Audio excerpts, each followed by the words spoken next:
শুরু করলাম।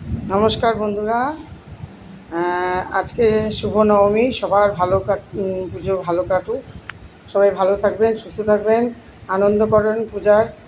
আর আজকে যেহেতু আমার মার জন্মদিন, তাই আমি একটু ভিডিও নিয়ে আসলাম।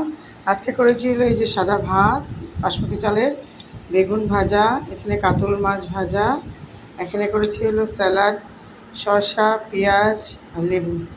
এখানে করেছি মাটন কষা, ইলিশ মাছ, ভাপে ইলিশ করেছি। এখানে ইলিশ মাছের মাথা কোয়াশ দিয়ে ঘন্ট করেছি, মুসুরির ডাল, যেহেতু জন্মদিন পায়েস করেছি, আর এখানে টক মিষ্টি দই, এই যে মিষ্টি। এই হলো আজকে আমার মার জন্য স্পেশাল রান্না। আপনাদের কেমন লাগে আপনারা কমেন্ট করে জানাবেন।